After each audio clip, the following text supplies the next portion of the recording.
Hello, welcome to the weather update. It is a little after 9 o'clock on January 7th, 2022. Finally, some snow out there and a little broken cloud deck in the afternoon. And it was actually quite pretty. Here, the sky was pretty, and toward the afternoon, we had a lot of these puffy clouds. And of course, speaking of pretty, yes, the Christmas lights really look nice with the snow. And this is the moon tonight with some passing clouds. So let's look at the satellite, and you can see some of those passing clouds. And actually, there's some of these it's probably not reaching the ground, but a little snow flurry action here. You got lake effect going over here. If we look at the radar, you see that lake effect up there, and then you can see some faint little bands of possibly light snow going over the South Fork. Otherwise, it's just clouds. And a lot of this is virga. It's probably not reaching the ground at all.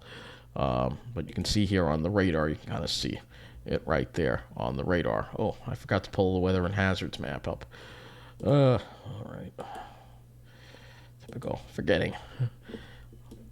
All right. So you can see those lake effect snow warnings are on the lakes, the cold air over the lakes, which are definitely warmer than they're supposed to be. But right now, temperatures are dropping into the 20s.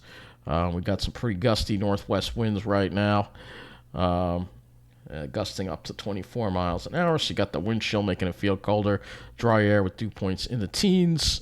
Let's go to our snowfall totals.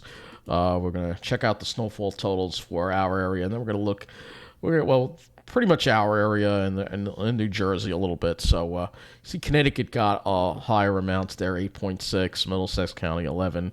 There's a foot in Waterbury there.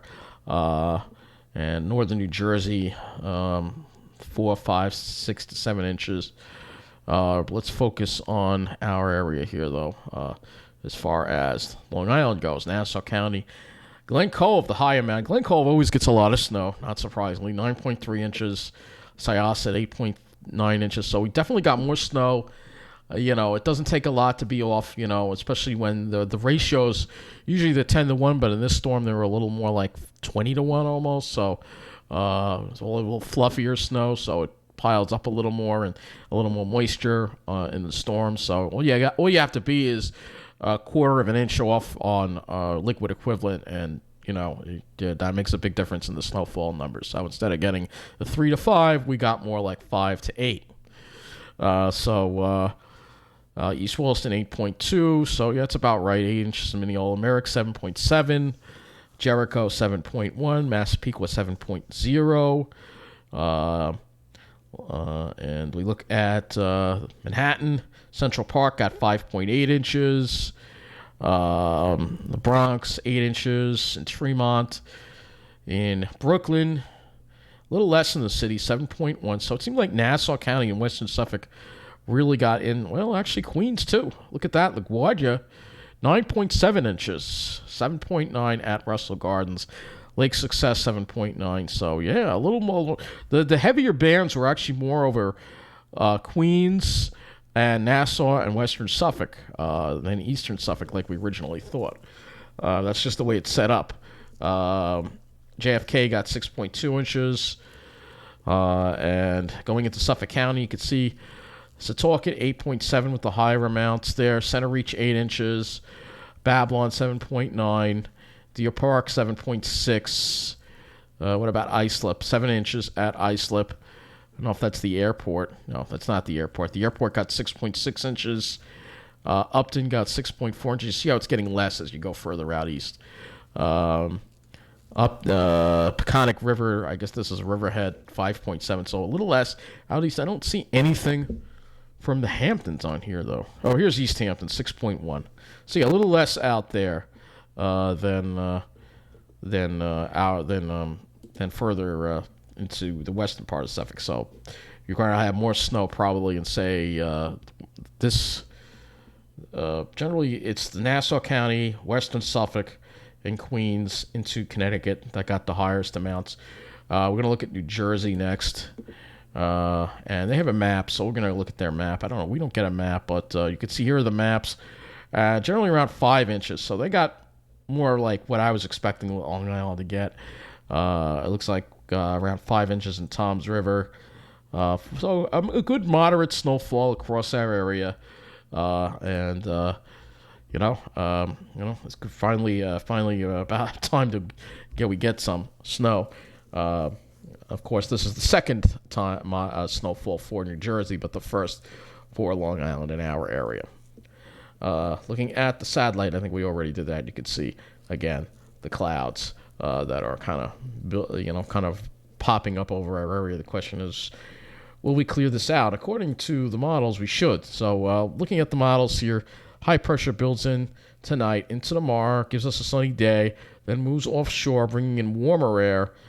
Tomorrow will be cold, but then it brings in warmer air for your Sunday with a chance of showers with the next cold front, and the next high builds in, and this is going to bring us some really cold air, a nice big high for next week. That should bring us fair weather for most of the week, and then continuing in to the end of next week, we have just things continuing to move along there. So let's take a closer look at our area and look at the HRRR. As far as temperatures go, we'll start with that. And our next chance for precipitation as well. I should actually that too. But let's go to the next chance of precipitation because that's going to be on Sunday. So we're dry tomorrow, and you can see that chance of it could be ice. It's actually showing a little cold, low-level cold air, so there could actually be some freezing rain to start on Sunday morning, which could make things slippery, and then it transitions over to plain rain as temperatures rise, and there's that chance of showers, mainly in the afternoon of Sunday with this cold front. All right, it's probably not going to be a lot of rain. We'll see how much rainfall it gives us. Nah, it doesn't really give us a whole lot of rain, but you'll definitely notice the change in the temperatures. So let's go to the temperatures. So here are the temperatures, and you see tonight we are going to be dropping down to the 20s, maybe even teens, possible. I don't know if the winds are going to die down enough for that to happen. I don't think we're going to get that radiational cooling, but I still think lows are going to be around 20 degrees, maybe some upper teens. And then tomorrow with the snow on the ground, even though the sun will be out, we are only reaching the upper 20s. That's it. We're not going to go past the upper 20s. So today turned out to be, oh yeah, that's right. I got to talk about what today's highs were. Well, we'll just go over and look at iSlip, show you what the highs were today. Because it did wind up hitting 35 degrees, which is a little warmer than I expected across our area. Just a little bit. I thought maybe we'd stay below freezing, but I think tomorrow we will stay below freezing. So getting back to the models, I think we stay below freezing tomorrow. And then tomorrow night, tomorrow night before the clouds roll in, we may be able to get some radiational cooling. So maybe some areas will get down into the upper teens, but most of us will probably be in the 20s, and then you can see that warmer air pop into the picture on Sunday. It'll get us into the low 40s, but it'll be very short-lived because more cold air is going to come in behind that. If we look at the wind direction and dew point set up here, you see we have that northwest flow tonight, and it's a pretty good wind, so I don't think we're going to see that radiational cooling. But you will have a wind chill in the morning. It's probably going to feel like the single digits.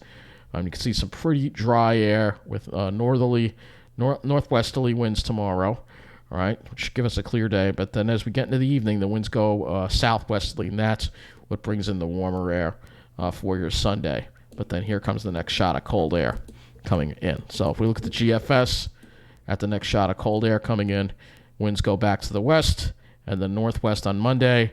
And we get into some really, look at how dry that air is, northwest winds on Tuesday, really dry air there, and that's going to be with us much of next week, so we should have a very nice week, though it will be cold, because if we go look at these temperatures, you'll see how cold it's going to get. So after moderating on Sunday a little bit, the cold air comes right back into the picture.